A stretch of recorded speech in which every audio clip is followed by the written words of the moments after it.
The show may have been full of tense and terrifying moments, but the cast sees things completely different. Of course they do. They aren't scared out of their wits like most audience members. Squid Game came out on September 17th, and it's still holding its #1 spot on Netflix in several countries. Why? Because we can't get enough of the charismatic characters and stellar cast. Well, they keep giving us what we're looking for, and this latest behind-the-scenes peek shows us what the actors really thought about some crucial scenes and scenarios throughout the 9-episode miniseries.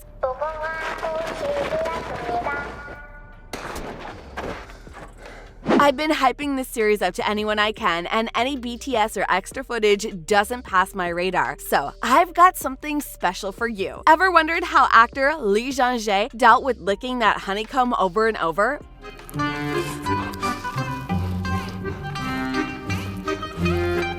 Or how Park Hae-soo felt about his character Sang-woo's degrading morality? Well, you'll get all of those answers and more right here. So stay tuned. 아직 뭘 시킬지도 모르는데 다 같이 한 곳으로 갔다가 모두 불리해질지도 몰라. 그런가?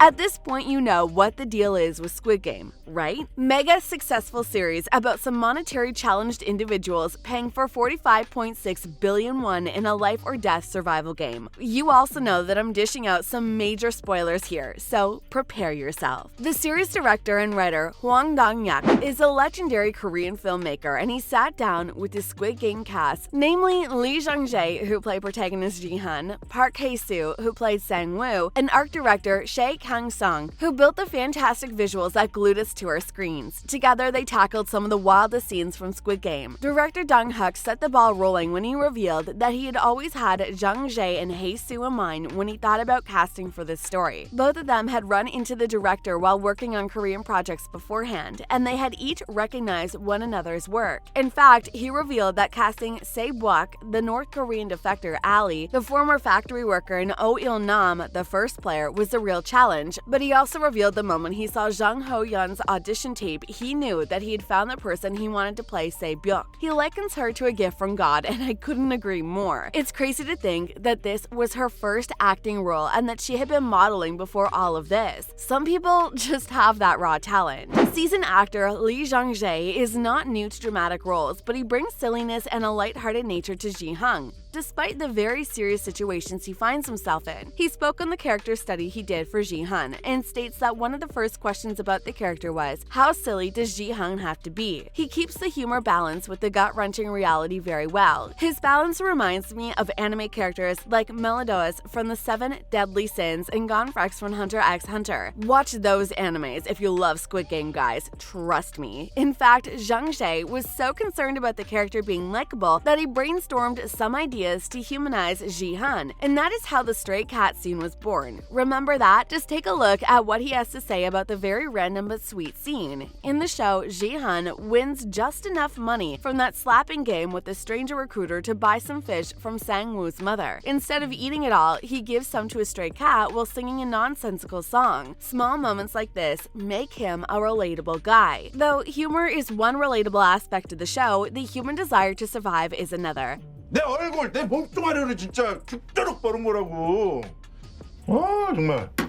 Enter Sang-woo in the immeasurable lengths he'll go through to make it in the game. As you watch him, you'll start to get frustrated until you remember what's at stake and think about what you would do when faced with the same scenarios he's put in. Actor Park Hae-soo reflected on that theme, stating that he wanted to know how these ideas of survival of the fittest would work in such an imaginary setting and with such different characters. But before they got to the game, we met protagonists in his everyday life. It's really cool to see that some of the crucial scenes were random and ad-libbed, like her introduction to Se-bok. While Ji-hun is running away from his debitors, he crashes into her and knocks her coffee over. His picking up the coffee and trying to help her was apparently random and unscripted. It's also cool that the actors pointed out that the actress was laughing during the scene. You can see her head bouncing as her hair covers her face. Both director and actor worked together to show a more heroic side to Ji-hun through this random scene. Too bad Se-bok was busy swiping Ji-hun's earnings. Toggling back to Sang-woo, the actors break down his first sympathetic scenes. At this point, we had to see him vote to stay in the game despite the carnage in the red light green light game. We only know that he was a guy who embezzled funds to keep himself afloat. But this interaction with Ali is cold and elitist, yet endearing and accommodating. It's weird. It's like seeing a guard dog help out a kitten. His altruistic moment was one of actor Park Hae-soo's favorite scenes. It's a brilliant one because even though Sang-woo is getting messages about subpoenas and court appearances over his embezzlement, he still has the heart to give Ali money to go home. It's a scene we and the actors hold on to as the character devolves further down the line. Even the scenes where Sang-woo wants to end it all is one that heavily affected the actor. He talks about it being a saddening moment and the little details like Sang-woo putting his jacket back on. Another interesting fact came when discussing Jun-ho, the detective that got caught up in the game's craziness. The director reveals that his character was not part of the original script. He was added in when the script turned from a movie into a series and he could flesh out the characters and stories even further than before. I'm glad he did because 2 hours could not contain the madness and brilliance of this series. The director revealed that Jun-ho was the perfect subject that Coyle shows us the world of the game workers and what went on behind the scenes of the game, including the bizarre incinerators and organ shenanigans. One scene that made me extremely hungry was the honeycomb game. I know, sugary treats and a deadly survival game don't go hand in hand, but the cast had something to say about the stay on set. Art director Shea Kyung-sung laminated about the day with Park Hae-soo. According to them, the Dalagonia pieces had to be cooked on set by Dalagonia professionals as they were filming, so the set smelled of sugar. So much detail went into this scene alone. They had to ensure that the pieces weren't too thick, but not too thin either, so the cook could make Dalagonia like a robot, Chase Kyung-sung said. The scene where Ji-hung discovers that licking the honeycomb was the best method was also a tedious one for Lee Jung-jae, who had to repeat the action hundreds of times from different angles. They all have a laugh about it though, as you can see. These guys looked like they had some fun, but it's hard not to have fun on such a whimsical set. The art director really shone here. She talked about the set design and the tunnels and large playground that was set to mimic loneliness and the feelings of things being larger than life when you're a child. Again, it's crazy how layered each decision and artistic element is on such a show. Even the colored maze that the contestants walk through before and after each challenge is surreal. Park Hae-soo compared walking into the white waiting room to being a dreamlike state. He referred to that moment as otherworldly, and I can see why. While the cast was in awe about the set, they went through some labor pains while shooting some of the more physically taxing games. Tug of War stood above the rest as Lee Jung-jae's most difficult physical scene, not only in the show, but in his acting career. All of that sweating, toiling, and yelling was not acting, guys. It was real life. To get the full emotion, just listen to what these guys had to say about the scene.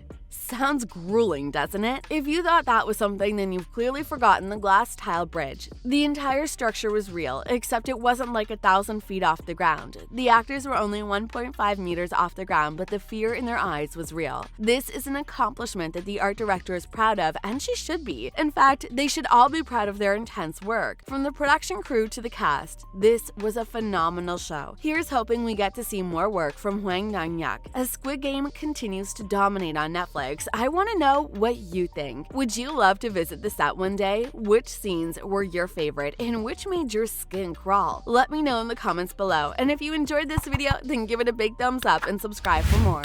See you in the next one.